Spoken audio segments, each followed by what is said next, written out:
Number 10. Talking too much to strangers. Have you ever noticed someone who seems to pour their heart out to complete strangers, sharing details, stories, and thoughts, as if the person across the counter or on the bus is the only one who can truly listen? There's a subtle, often invisible pattern behind this behavior, a whisper of loneliness wrapped in a blanket of chatter. It's not mere friendliness. It's a quiet signal that their internal world is starved for connection, a craving that familiarity or routine conversations fail to satiate. When someone talks too much to strangers, it's a search for validation that isn't coming from the spaces they already occupy. Every question asked, every anecdote shared, becomes a bridge over an emotional void. Behind the smile, behind the laughter, is the unspoken hope that someone, anyone, will pay attention. Not just hear, but truly listen. And often, the stranger unwittingly becomes a witness to confessions, fears, and dreams that might never be shared elsewhere. What makes it more compelling is that this behavior often disguises itself as charisma or humor. People mistake it for outgoingness,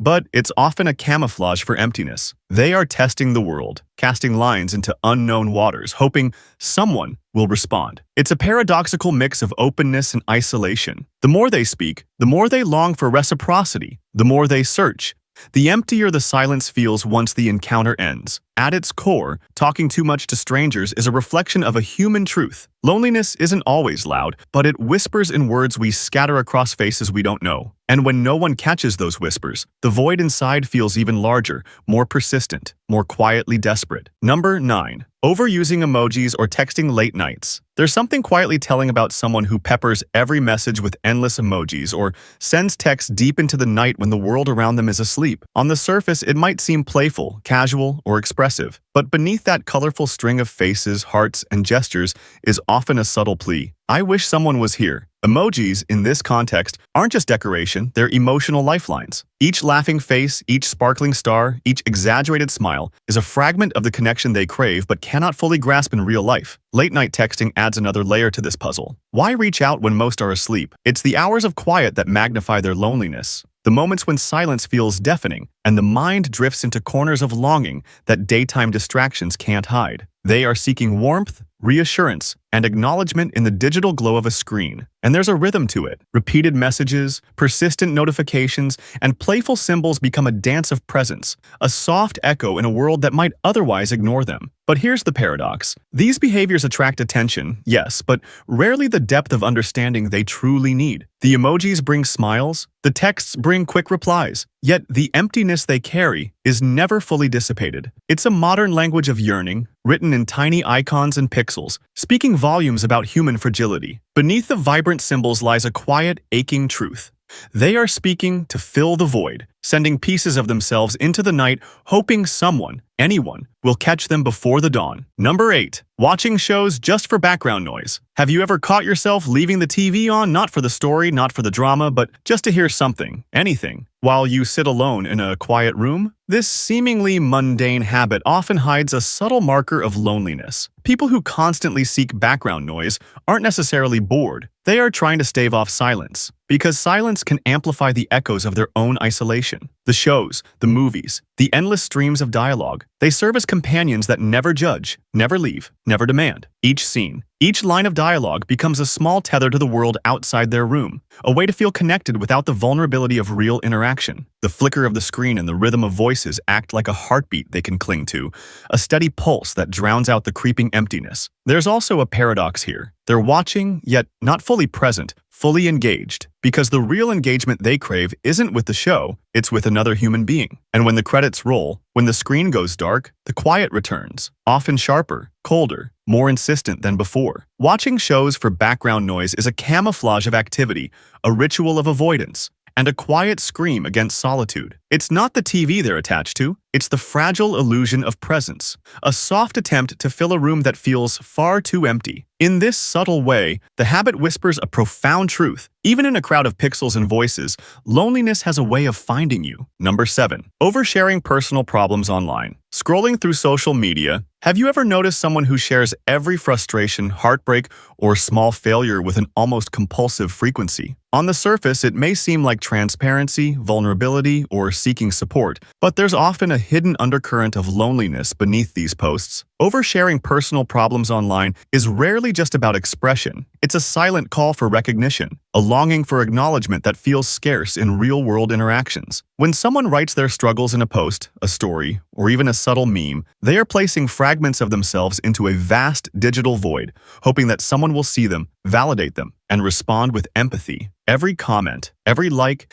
every fleeting message becomes a small lifeline, a temporary balm for the emptiness they carry inside. Yet, paradoxically, the more they share, the more invisible they can feel. Online validation is fleeting, superficial, and rarely fulfilling the deep need for connection. In this way, oversharing is both a symptom and a coping mechanism, a way to feel present, yet never fully anchored, a way to reach out, yet never truly touch anyone's understanding. It is a digital echo of human fragility, a mirror that reflects the silent ache of isolation, showing us that sometimes the loudest online voices are the ones speaking to the quietest hearts. Ultimately, it's a reminder that loneliness doesn't always wear solitude visibly. It often masquerades in the form of words, confessions, and endless scrolling. Number 6. Eating meals while scrolling constantly. Have you ever watched someone sit down to eat but never really taste their food, their eyes glued to a screen as their fingers scroll endlessly through feeds, messages, or videos? On the surface, it might seem like a harmless habit, but it often conceals a subtle, silent loneliness. Eating is a basic human ritual, a moment to nourish both body and mind. Yet, when attention is perpetually diverted,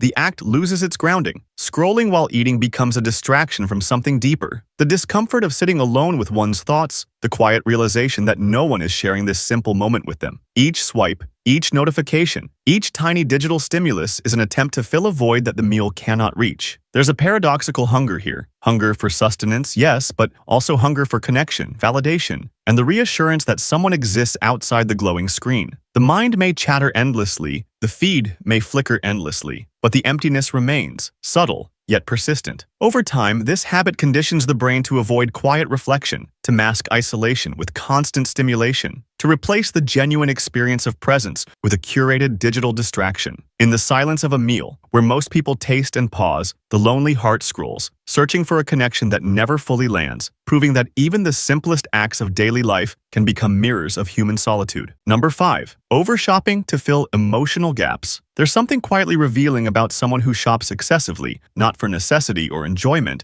but to fill a void they can't quite name. Overshopping, in this sense, isn't about materialism. It's about emotion, a way to momentarily patch the silent cracks of loneliness. Every purchase becomes a small reward, a temporary balm for feelings that words, conversations, or presence cannot soothe. They walk into stores, browse online carts, click buy now, not because the items themselves are vital, but because the act of acquiring creates a fleeting sense of control, a short-lived warmth that the outside world often fails to provide. The impulse is rarely conscious. It is subtle, a quiet compulsion that bridges emotional absence with instant gratification. The bags, the packages, the notifications of delivery, each serves as a fleeting acknowledgement that the world still reaches out, even if only in pixels or packaging. Yet, once the thrill fades, the emptiness returns, sharper, more persistent, and often masked behind rationalizations of, "I just deserve this," or "it's harmless." Overshopping is more than a habit. It is a symptom of unfulfilled human connection, a silent cry for attention, a tangible substitute for intangible warmth. Beneath the receipts and purchases lies a profound truth. The heart longs for presence, for someone who truly sees them. And until that need is met, the cycle continues, quiet yet insistent, painting a portrait of modern loneliness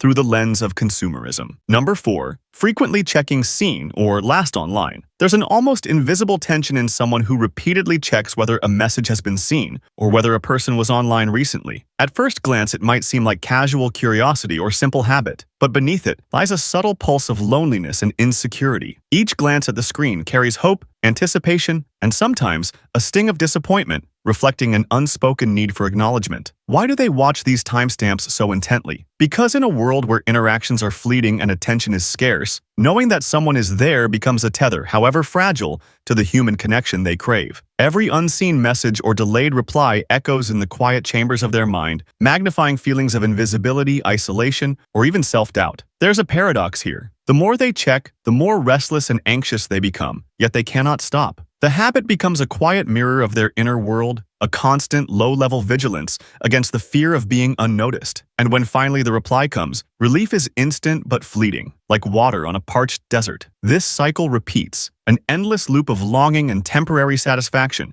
revealing how profoundly human loneliness can shape even the smallest, most mundane gestures. In essence, frequently checking seen or last online is less about the other person and more about the silent ache inside, a desire to feel seen, remembered, and present in someone else's world. Number 3. Talking to pets more than people. There's a quiet intimacy in someone who confides in their pets more than in the humans around them. At first, it may appear whimsical or playful, but this habit often carries the subtle weight of loneliness. Pets, with their unconditional presence, non-judgmental ears, and comforting gaze, become stand-ins for human connection that feels absent or unreliable. When someone shares their fears, joys, or frustrations with a dog, cat, or even a small animal, it is rarely just a matter of affection. It's a channel for vulnerability they cannot safely expose to people. Each whispered word, each soft murmur, becomes a tether to companionship, a way to voice thoughts that might otherwise echo in silence. There's also a paradox. While the pet responds with warmth and loyalty, the conversation is one-sided, highlighting the gap between the comfort received and the human connection that is truly sought. Talking to pets more than people is, in essence, a subtle form of self-soothing, a ritual that fills the quiet spaces with life, laughter, and understanding. It's a reflection of both care and absence, a reminder that the heart seeks witness, attention, and empathy, even if it must take it from paws, whiskers, and eyes that will never judge. Behind the joy of these exchanges lies a quiet truth. The craving for human companionship, deep and undiluted, can find solace even in the gentle presence of those who cannot speak back. Number 2. Pretending to be busy when free. Have you ever noticed someone who always seems occupied, even when there's nothing pressing to do? They scroll, shuffle papers, or engage in minor tasks, not out of necessity, but as a shield against solitude. Pretending to be busy when free is often a subtle indicator of hidden loneliness, a way to mask the uncomfortable truth that they are, in essence, alone with their thoughts. The silence of free moments can be overwhelming, magnifying feelings of emptiness or the absence of connection, so they fill the space with motion, distraction, or feigned urgency. There's a paradox here. The busyness projects competence, social engagement, or purpose, yet it is fundamentally a coping mechanism, a buffer against the gnawing discomfort of quiet isolation. Each task, no matter how trivial, becomes a prop in a carefully staged performance designed to reassure both themselves and the world that they are never truly alone. But inside, the mind quietly scans for signs of acknowledgement, for someone to notice, for connection that is more authentic than the facade of activity. Pretending to be busy is, in a way, a protective ritual. It fills the empty hours, hides vulnerability, and distracts from the aching absence of companionship. Beneath the surface of constant motion lies a profound truth. Loneliness doesn't always announce itself. Sometimes it simply sits quietly in the corners of unclaimed time, waiting for someone brave enough to notice. Number 1. Overliking social media posts. There's a quiet rhythm in someone who endlessly likes posts, pictures, and updates across social media, not because they are especially attentive or supportive, but because each click is a subtle attempt to feel present, acknowledged, and connected. Overliking is rarely casual. It's a digital echo of an emotional craving, a way to bridge the distance between the self and the world when tangible human connection feels scarce. Each heart, thumbs up, or reaction becomes a proxy for attention, a silent conversation where the reply may never come, yet the act itself temporarily soothes a restless mind. The habit often hides deeper emotions, a yearning for recognition, a desire to be remembered, and an unspoken hope that someone notices they exist. It is a paradoxical blend of engagement and invisibility. The more posts they like, the more they participate in other people's lives, yet their own solitude remains untouched. Overliking becomes a ritual, a subtle plea cloaked in ordinary digital behavior, and a gentle mask for the internal ache of loneliness. Beneath the surface, it whispers an enduring truth. Even in a world buzzing with notifications and activity, the heart can still feel isolated. Each click, each reaction is a soft, almost invisible way of saying, "I'm here. Do you see me?" And until someone truly does, the scrolling, the clicking, the silent longing quietly continues.